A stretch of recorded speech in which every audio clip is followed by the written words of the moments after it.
Okay, hi everybody, welcome to my channel. This is You Too Can Be Great. This is the Love and Hip Hop review that we're doing. Let me pull up my notes here because I'm trying to make sure I have everything under control. But child, Kirk is about to fuck up this marriage again. Except this time, I don't know, Rashida might stay again too. I mean, hell, she seems to be like, she gonna stand beside her man no matter what. But this is the season 12, episode 2T, and a whole lot of shade and a whole lot of tea that's coming in. So stop screaming. I'm gonna put you somewhere else. Stop. Okay. My 2-year-old is here. Sorry. He's trying to stay around me and play. I'm gonna throw him inside this room. He's supposed to be taking a nap, and he don't want a nap. He just wants to be up under me. Now we have Jessica and Carly. We know that we're living together. I still don't know why. Did somebody say, did they let us know at any point why Jessica and Carly are living together? Does somebody know if Jessica is like waiting for her next big break, or what is the reason for her choosing to shack up with Carly? I don't know if I missed that. So if you know, please drop me in the comments and let me know. But we have this scene where Carly's expressing that she's in love with this man and that she wants to marry him, and that because of the trauma that she had in her previous relationship from choosing wrong, that she doesn't want to get hurt. I need Carly to understand something. The men that she chooses and from the world that they come with, infidelity seems to be a huge thing that happens in her relationships, right? It's almost like you need to expect what you already know and then find a way to deal with it, or find a way to move around it, or find something that works for you. But there's a saying that if you invest in somebody for a long time, who's to say that when y'all break up and you go to the next person, you're not going to experience the same things? So invest, but have other things that are of worth, because you're technically not going to have 100% of what you want in any man that you choose. And it seems like you're more also, the men that you choose have to have a certain status, have to have a certain money. The world you're in, from Benzino to Young Jock to this person with the lips that we're going to see next season, it seems to be that they're all on the same boat, and you're choosing rappers. And in that kind of environment, it seems to come with the territory. And unfortunately, that's what the majority of them do. I have yet to see one that is on an up and up. Stop screaming. So I'm not sure about that. But that seems to be the ones that she chooses. So I think that she should just prepare herself. Hopefully, I don't want her to shut herself up in love, but I need her to be a little bit more realistic. You know what I'm saying? Then Jessica expresses to her that she does not invest in men, that she invests in her friendships, because those are the ones that matter to her. Hold on a second.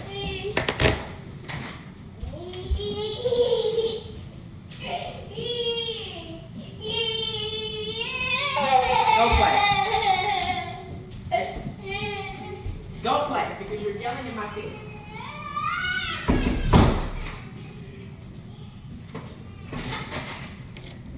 Y'all know he has a whole playroom in there. He wants to be up under me screaming because he wants to get my attention. That boy is not dumb. He knows exactly what he's doing. Take your little self to nap and stop playing with me. Now we have the next scene here. By the way, he ripped the doorknob off my door because he thought I was in there. He thought I was hiding. And I have like a door lock, a door protector, and this boy figured out that he pushed and pushed and pushed until he broke the whole lock down. And he sure did. Go to bed. Now we have okay, Kirk's earrings and Rashida's facial expressions are not going to meet up with Jasmine and her fat ass. Jasmine's body is off the chain. Okay, that body is definitely on fleek. And y'all saw it. Her body is boop, boop, boop, boop. It was snatched, okay? Snatched, okay? You could eat, if you died and you were stuck in an island, her booty alone will feed you for months. Okay, Jasmine is very well formed. Maybe her being pregnant with Cannon and having Cannon and her aging, all the fat went to all the right place during Thanksgiving. But Jasmine and her fine self walk up in there and she comes in. Now I will tell you this. When the situation first happened between Rashida and Kirk, I was 1000% against Jasmine and her choices, okay? I was definitely watching her side eye, and I definitely watched Kirk and his self, and I'm still trying to figure out what it is that they're finding this attractive about this man, because I don't see it. If y'all see it, please let me know. But I definitely looked at Kirk, and I definitely said, you know what, you're messing up. And I thought that Rashida was the one that just did not deserve this kind of pain. That was my instinct, and that was my stance from the very beginning. Now, fast forward years now, we now have time to settle. Rashida has chosen to stay in the marriage. She's chosen to forgive Kirk, and she's chosen to move on from this. And Jasmine has also apologized on camera to her about the role that she played in this mess that she created that happened to come with a child. A child is a permanent consequence, okay? Cannon is innocent in this entire trifecta. So he's the person that needs to be considered. But it seems like Kirk is tiptoeing around being a full-fledged father to Cannon because of Rashida's feelings. Kirk is not a victim. Rashida is not a victim. This happened, y'all forgave, y'all moved on, but y'all still treating Jasmine like she's enemy number one when actually Kirk is the person who holds the majority of the responsibility. The hoe on the side is not the person who made the commitment. The hoe on the side who knew you were married also has a responsibility to take because she knew you were married before she chose to be a hoe, before she chose to make a baby with a married person. But Kirk is the primary person. Him and his earrings, okay? Him and his fake self and the facial expressions that he throws is the main issue here. He's the person that created this mess. Now, Jasmine lets us know in the little meeting that they're having that this is the first time Rashida has ever wanted to talk to her since all this happened, and the only reason she wants to is now because the whole child protective services situation happened. They're all part of it. Now, my own concern is why bring it to TV? Y'all could have had this meeting if you were so concerned about them calling off camera. There's a strategic thing. I do feel like in the future, Rashida might try, and Kirk might try to take Cannon from her and put her as an unfit mom, just so they don't have to deal with her and they can just deal with the baby. That is my prediction, and that is what I see happening in the future. That's what I see coming, going to go happen, is that they're going to try to push her to the side by painting her online as if she's incompetent when it comes to taking care of the son that she bore and carried and gave birth to. But as they're talking, Jasmine is not a child anymore. She's not as young as she was. Having a baby tends to mature you. And she's ready to sit there. She says, hi, Rashida, but she makes it very clear. Is this the reason why you're talking to me now? Because we have child protectors, because you ain't heard from you in years. Why you want to talk to me now? And then she now goes and she focuses her attention on Kirk, as she should. She said, we had an agreement. We had what we discussed. We talked about what the arrangements will be. We sat in mediation. One of the things you were supposed to do is you're supposed to be picking up your son every 3 weeks. Have you been doing that? And we find out that he hasn't been doing that. So let me get this straight. 1 weekend out of a month, you're supposed to see your son only 1 weekend in a whole month, and you still can't do that? And Rashida pipes in and she says, we just can't nitpick. Are you serious? 1 weekend in a whole month to see your child. In 1 weekend in an entire 31 days, you only get 1 weekend to see him, and you can't keep up with that schedule, and you want to sit up here and act like you as a woman would be okay with a man doing that to you? I don't care what Jasmine did with your husband. Kirk is the person that's responsible for all of this mess. That boy needs to have his father in his life. And if 1 weekend out of the month is the only thing they agree to and he still can't do that, that is a trash ass father. I don't care. Kirk went on confessional and said some nonsense like, I've been, crucified. I've been painted as being a bad father. When I take care of my kids and my grandkids, money isn't everything. Money doesn't teach you life skills. Money doesn't teach you values. Money doesn't teach you how to respect someone. Money doesn't teach you how to be a man. Money doesn't teach you how to not be like you. Money doesn't teach you everything. Money puts food on your back, puts a roof over your head, puts food in your belly. But there are things you learn by being around the parent. And maybe Cannon is a constant reminder to Rashida about what you did wrong, which he is. But she just said out of her mouth that she forgave him and she needs to start acting like it. 1 weekend is not enough for a growing young small boy who has recitals, who has athletic events coming up, who may have to perform in school, who's still asking questions, who's going to hit puberty soon and want to know what's going on with him. He's a boy. He needs to be around his father. And 1 weekend and you still can't keep up with that schedule, and that's nitpicking. Rashida's out of line. She's completely out of line, and she's starting to show her claws. Because sitting up here telling this mom that, oh, you can't have things the way you wanted to. All she asked for was 1 weekend. I would have said 2 and 3, because if I got to take care of him Monday through Friday, I need my weekend break. This is not a 9-to-5 job. This is a 24-hour parenting. It's all day, every day. You don't get a break, even in your sleep. Okay, because I'll be sitting there sleeping with my newborn, and sometimes I have dreams that they're crying, and I'll just, oh my God, you just wake up like, wake up and in your instincts, you're going to go see what's wrong. You thinking that this is a thing where, it's easy, whatever. No. If I had this baby Monday through Friday, you at least can take him on the weekends. And Kirk goes, Rashida kind of starting to look dumb. So she gets up and walks away before she ends up embarrassing herself more. She gets up, she walks away. And when she walks away, Kirk now decides to have a conversation when Rashida's gone and says this to Jasmine. If I come to get Cannon, are you going to be appropriate? Are you going to be dressed? Because several times you didn't come answer the door in your birthday suit. Do I believe that Jasmine, after apologizing to Rashida and after all the critique that she got from social media after she was deemed as a home wrecker for all these years and Cannon's be born, that she now decided to all of a sudden retract and start coming out naked? Do I believe that she did that? No. Jasmine is a very beautiful girl. She's an extremely beautiful girl. And with her body shape and her face, she doesn't have a shortage of men coming after her to where she's got to chase after Kirk. She doesn't. So do I believe that she's coming up with her birthday suit? No, I think that Kirk is already trying to set the stage. Stop doing that. You're being dramatic. I think that Kirk is trying to set the stage for what she knows Jasmine is going to now put out there into the world. He knows he's been messing up. He knows he's probably been trying to hit. He knows that he's been saying things over the years that are inappropriate. You already got it. She already gave it up. It's not, you think it's easy for her to just get back in there with you. So he's now setting the stage for people to look at her in a certain way before she now goes and says everything that she knows he's been doing for all these years, and she's been keeping quiet for the sake of Rashida's feelings. I am 100% on Jasmine's side and how she has handled herself, because she has been more patient than me. My son will not be punished for my actions and your actions. He's innocent and you have a responsibility. I am so sorry. Now, I would never put myself in Jasmine's position. The only way that happened is if I don't know that you were ever married. And then when I found out that you were married, me and your wife will beat your ass. Like, I will go and get her so we can just fuck you the hell up. And I would keep doing it for her sake, because you did this to us. But for her to stay quiet and for her to have tolerated and for her to accept the bare minimum, which is just you giving her money. Money isn't everything. She can work herself. You still also need to be a present father, and you're not doing that. So for me, I think she's been very patient, and she's been patient enough to give Rashida time to heal. You've healed. So she's looking at Kirk like, are you serious? You're just saying things now. You're just saying stuff for what? Like, you're just making things up. And Jasmine genuinely looked at Kirk as if he's lying, as if he's just making stuff up. And Kirk looked like he was lying. But every time Kirk lies, his face just screams lies. Every time he opens his mouth, lies fall out of it.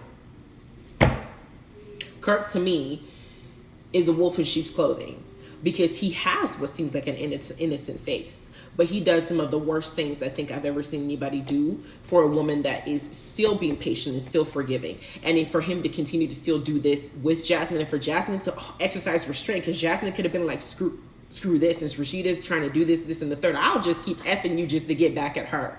She could have been that petty, because you just giving it away. You for the streets. You for the damn highway. You understand what I'm saying? So I understand why Jasmine is irritated, and I'm for once on her side, because I feel like right now she is in the right. Because if you're not even keeping up to the plan you guys agreed to, she is 100% in the right. Now I'm going to take a pause for the cause. Go ahead, look at the description box below, and go ahead and take a look at how you get my fiction novel, Just Add Pepper, and its twin, Sage. It is supposed to be a trilogy. I have yet to finish the third. I have writer's block, and I don't know how to finish a third book. So I need you guys to help me read the first, the second, and those of you who already read it, thank you so much for your support. November 26th, I'm going to be giving a 50 cent per word, 1,000 essay, $500 pot, because I want somebody to give me an idea on how to finish the trilogy. And the only way you can do that is to finish the book. So go ahead and look at the link below on how to order it, and also take a look at all the other services that I'm offering as well, including math tutoring services. Now that I'm a home mom and I have 3 babies, I am willing to share my knowledge with all of you. Go ahead and check it out and let me know what you think, and just be prepared to let me know what your opinion is. I will give you a shout out in the third book if I do take your opinion. Okay? All right, now We get to Scrappy's lips, Mama D's craziness, and Emily's smile show up. They want to discuss Mama D potentially being a chef at the restaurant, right? Now, Mama D is crazy as she is, but she makes a good point. There is no way in hell that this freaking restaurant with Erica and Scrappy's gonna work without no drama. I don't even know if Scrappy's doing this just to be petty, or if he's doing it because he's genuinely mature. Erica is somebody you used to sleep with. Erica is somebody you have a child with. You can't go into business with someone like that unless you are married. Married people going into business together, you're building wealth, you're building generational wealth, you're combining your assets. It makes sense. People who are not married, who just effed and have babies and separated, you guys have been fighting for years. He didn't got married, got divorced, and now you're trying to, it's a messy situation to involve money. Mama D is 100% correct.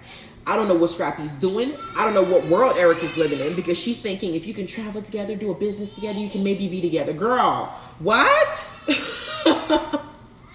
No, this ain't it. Then we get to Santana's mustache and glitter, and we find out that he has been recycling his vagina between Zell and Chef D. Chef D is fine as hell. That man has a beautiful smile. Beautiful, beautiful smile. A very beautiful smile. He needs to cook for me. But apparently that is Chef D's, that is Saucy is his ex. I know that I saw a picture of him in the past on social media, but I guess he was going back and forth with them. And that's probably who he cheated on Zell with. And it seems like Chef D is like, listen, if you're going to keep going back with Zell, I'm not dealing with this because I'm looking to marry you. And he actually got Saucy's name tattooed on him, which is probably why Saucy has this big old head he has, thinking that he's just so desirable to everybody that comes to him because of gestures like this. Now, I'm sure that there's something about him that they love or they grow to love, but I just see an arrogance in him that I don't like. Maybe in time, I'm going to learn to like him, but right now it ain't it. So I hope that y'all men who are chasing after him see something that I don't. Now, we get to Bambi's Easter basket hair color and Jessica meeting up with her to discuss Carly and their beef. The only thing I took out of this conversation is that Bambi gave up her opportunity to be with her kids to plan this birthday thing for Carly. And Carly's messy ass has put her in a position to where nobody wanted to come for her on her birthday except for her daughter. So I get that. Moreover, she now takes this moment to drop a little tea to Jessica. Yo, Carly's been talking about you behind your back. She hasn't been saying something horrible, but she's basically talking about you behind your back in a certain way. And Jessica's looking at the situation like, I'm very loyal. And for Carly to be doing this, especially when she just been hurting my feelings, distancing herself from me now that she has a man, we're going to need to check that. Jessica, be very careful because Carly is very messy. Carly does do very effed up things to people, and you just need to watch it. I think that she's trying to find love. I think that she wants to be better, but Carly is Garly. She's going to be Carly-in, okay? So just be careful because I think Jessica does have a good heart too. Then we got Jasmine's titties meeting up with her friend Erica to discuss the meetup with Kirk and Rasheeda. And she tells her that he said something crazy to her, like you need to stop coming to the door in her birthday suit.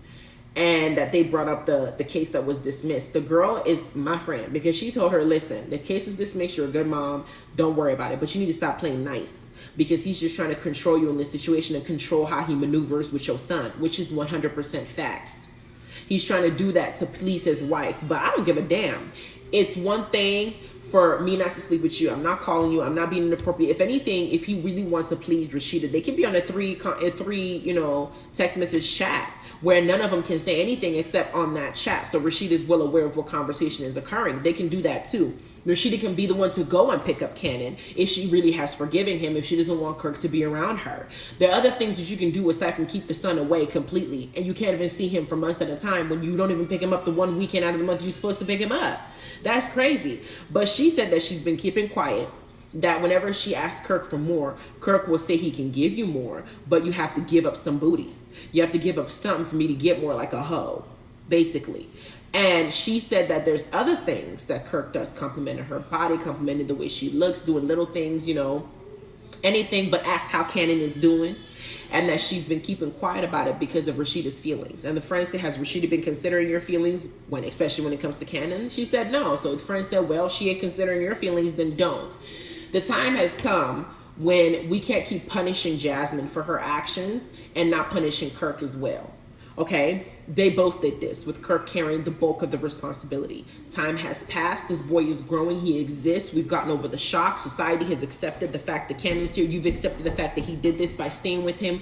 We need to have some progression here. So I'm not siding with Kirk and Rashida no more. I'm actually Team Jasmine at this point, because it's time to change, and it's time for her to let Rashida know, why you treat me like this. This is what your husband is still doing, and the reason I haven't slept with him is because I really moved on and I really became a better person. I don't want to be this person, but he's still this person. Okay? Then we get to Mama D and her food truck and her royal kitchen. And Mama D is smart to start her food truck and not join with them. She's very intelligent to do that, because she already sees this being a train wreck. And I support her food truck because that food looks good. And they flash back to Khaotic and his starved self eating one of her meals at her dinner at her table. And we looked at him. He looked like he was eating his last supper. Okay, he was tearing up that food. And she was like, have you eaten today? I was like, have you eaten ever while you were eating that food the way that you were eating it? So I 100% support Mama D this. And the fact that she did it in a car wash with all these beautiful black women, all these beautiful women in general, period, with their booties out, just doing some car wash. You attract people. They come get their car washes, some fine females, and get some food. Yes, great business plan. Keep it up, because you can make money like that. I don't know why I didn't think about it. Anyway, I think that this is a great idea for them. I think that for her, she should just separate herself from Scrappy and Erica's whatever this is that they're trying to do. This is just stupid. It's just stupid what they're trying to. Let's get into risk some business together. Anything just to keep in each other's lives. You already have your daughter. Why? Because she's an adult. You feel like you don't have any other reasons to communicate other than create this business. That's what it is. It's something for me to keep communicating with you. That doesn't have to do with our child. It's another thing to hold on to. That's what y'all doing. If you're going to be together, be together. If you're not, you're not. But this is some bull. Okay? You're doing everything all wrong. Okay? Now, we get Carly and her man show up. When you talk, Scrappy's neck shows up, and of course they see the food truck. We already discussed that. Saucy's corn-fed ass shows up, and they discuss how Zell can't be friends with Saucy because of their relationship, because he's probably jealous and he's still hurt and he's still moving on. But the way that Saucy's doing it is pompous, because he's always doing it with a crowd. Zell and I just can't be friends because, you know, if I'm with somebody, he's going to be like, who you with? Who you this? Who you this? As if it's because he wants me so much. That is the vibe I'm getting.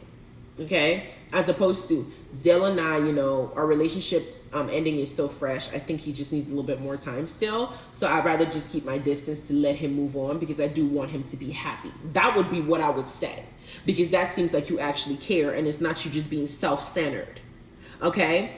Then we get Sierra coming in, and Sierra comes in limping. And I'm like, girl, if you're going to walk like this, you might as well just stay your butt home or walk to somewhere closest to you, like the park at your house or around your house. The doctor told her she can go and move around, but this is not just moving around. This is you flying across town with your leg and limping your way to go and sit down just so you can what? Check Zell? Because Zell says that Sierra's fake, and Sierra tends to lose a lot of her friends because she's fake. And Sierra is arguing back and forth saying she's not fake and that she values her friendships. But Sierra has gotten into several arguments with friends. Carly's messy, but she didn't got an argument with her. She got a argument with Erica Mena. They're not friends anymore. And there might be some people we don't know about that I'm not mentioning, but Sierra has gone through several friendships that broke down and relationships that broke down. Zell put in the form of she would be meeting up with my man without telling me. That is definitely violation. Sierra knows not to do that. If you're friends with Zell first and you decide you want to go hang out with Saucy, you know you're dating, you're supposed to be hanging out with them together, not separately. Things like that will make me look at you sideways. So Sierra, I don't really know. I'm starting to think that all her relationships fail because of her behavior. And I'm starting to think it's her fault. Just like I think J-Lo's fault. There's only so many passes I can give you before I'm like, okay, there's something you must be doing wrong, because you keep ending up in the same place. So they talk about it. Zell basically gets up and walks away. We're looking at this situation, and I'm just like, okay, we didn't get much progress here in anything. It's just that we just saw the only main juice, the only main tea that I saw here was the meetup with Kirk and Rasheeda. And then we didn't get nowhere with that either. But I can't wait for Jasmine to spill the tea shot. I want to know what he texted you and for how long and what was the most recent one. And make sure that you put it out there as quickly and as blatantly as they were trying to put it out there that you were a bad mom because Child Protective Services then called your house. You better make sure you gut punch him and make sure Rashida has to make a decision on what she wants to do. Because this is just, I don't think it's her getting between their marriage. I think it's Kirk being Kirk. Kirk being Kirk, I think Kirk has a low self-esteem. I think he knows that Rashida is actually too beautiful for him and out of his league. And he does things like that because he, you know, when people cheat that often, and they do that, is something within themselves that makes them feel insecure. And so they feel like they have to do this. And in a way, you're underhandedly hurting the person because you know that will hurt her because you feel inadequate. You feel beneath her. You feel lower than. So you feel less than. So you're going to do something that passive aggressively hurts her on the low to make yourself feel good. Kirk actually is very, very insecure. Very insecure because Rashida's fine as hell. And she can definitely get better than him. She fine. So is Jasmine. They're both fine. Okay? So I just feel like he's definitely mastered manipulation, and I think he's playing Jasmine for a fool because she's being nice and she's being nicer than everybody that will be in her position. I wouldn't be that nice. Hell no. No, not if this baby exists. Quit playing with me. Anyway, please like, subscribe, and notification bell. Check out the other 2 videos I posted. I did Basketball Wives and I did the previous Love and Hip Hop. And also check out what I am selling up in the description box below, including tutoring services and mathematics. If you need it, let me know. We do online tutoring and more. Thank you very much. Have a good rest of your day. Bye.